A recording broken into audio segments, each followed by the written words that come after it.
Awusinibingelele sinamukele ekhasini kaMkhulu Nogada.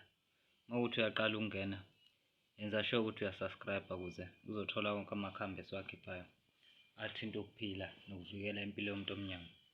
Bantwana bakwethu, le ntelezi engihlale ngikhuluma ngayo sizoyithaka bukhoma-ke namhlanje. Ake siyithake bukhoma. Le ntelezi itelezi yokuchela ekhaya kulabantu abahlushwa iminci, kulabantu abahlushwa imidliwa, abantu abahlushwa zilwane phakathi kwekhaya. Le ntelezi izosiza kulezo zinto ey'njengalezo. Kunabantu abebengibuze ngale ntelezi kuthiwa aba-understand ukuthi uma ngikhuluma ngale ntelezi ngisuke ngikhuluma ngento ekanjani nangendlela ethakwa ngayo. Okay, asiqale-ke manje. Inhloso yethu la ukuthi siphindisele induku zabashadlayo noma abazama ukuphosa umuthi lapha ekhaya noma kulelo khaya lelo kuney'ntelezi okufanele zilwisane nabo. Okay, okokuqala sizodinga impindamshaya. Impindamshaya yethu nansi. Sizothatha impindamshaya yethu straight to kwintelezi yethu. Impindamshaya le impande njengoba nganginivezelile, impande yempindamshaya iyona le. Impande yempindamshaya le sizoyifaka nje, kungaba isandla ngoba nami bengiqale isandla. Ngisebenzisa u-10 litre, kudipende ekuthenini wena ufuna ibe strong kangakanani. Kodwa mina ngoba ngiyazi ukuthi amakhambi engizowafaka maningi so angi-stress-ekile. Impindamshaya yethu ingenile. Ikhambi number 2 angene umsila wengwe. Sizofuna ukufaka umsila wengwe. Nawu la umsila wengwe lo la phakathi usuquliwe, umfunzana abanye bawubiza kanjalo.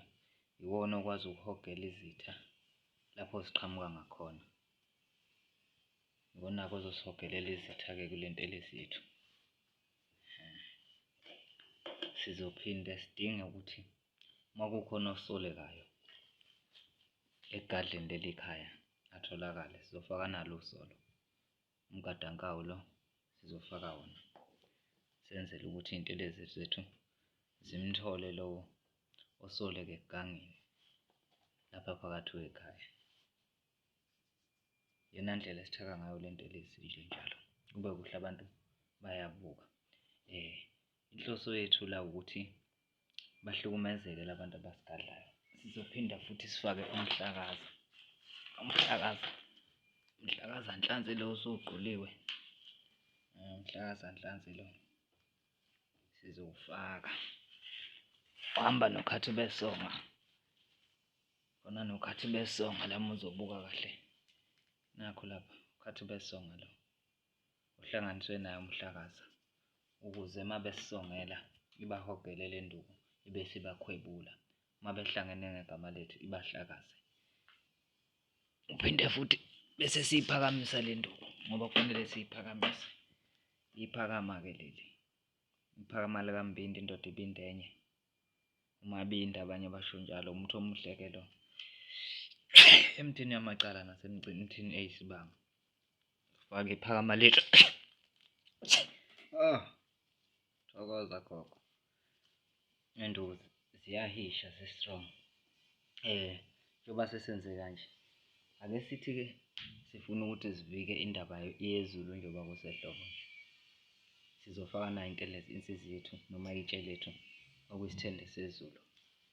Senze ukuthi uma kukhona ophosa izulu angalwi. Bese siphinde sifaka umanyazini wethu lo la. Nakho awuvuleki, kodwa usuvulekile. Sifake umanyazini, iphintshi nje, caphuna nje into encane cause u-strong vele umanyazini. Abanye bathi u-double buy. Faka umanyazini wakho, then bese sifaka enye induku edle ngokuqina. Sinesithe lethu la, ufasimbe lolu. Kufanele silufake ukuze abasidingayo bangasitholi. Basicinge bangasitholi, baphinde bafaseke. Induku enamandla sifaka kakhulu, sithi nje kancane njengoba kuyinduku enamandla nje. Bese sivala. Mase zikanjena-ke isuke seyiphelela. Ngoba siyafuna ukuthi sibakhele uvalo, asifake kancane nayi indabula livalo. bakhela uvalo ngoba funa ukuthi basesabe. Indaba lolu valo le eyitshe seyiquliwe.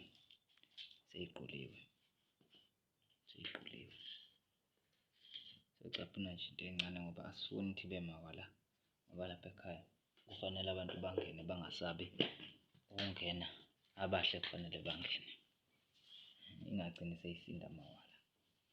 Lapha siphethe insinda le, insinda bathakathi eyitshe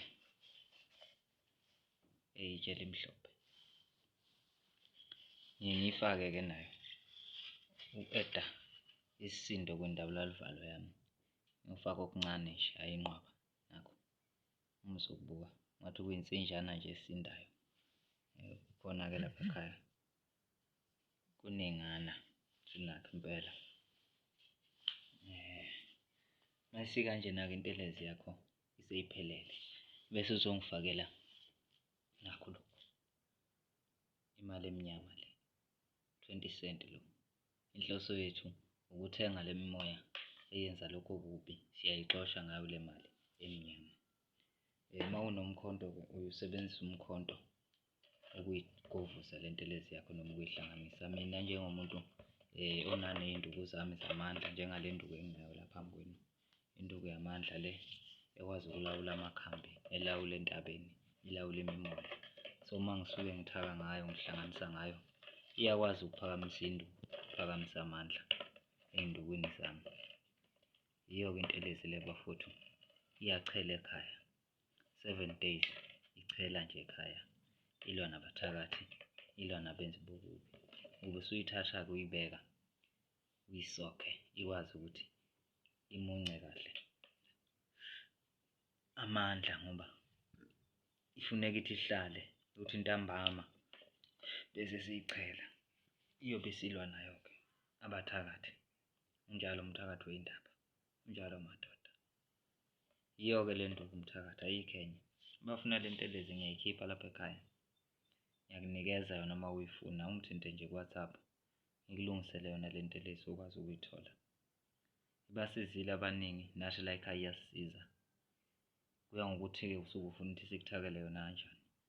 Kodwa nje le iyona base, izona standard sayo le ntelezi le ekwazi ukulwisana nemimoya nezinto ezimbi phakathi kwekhaya.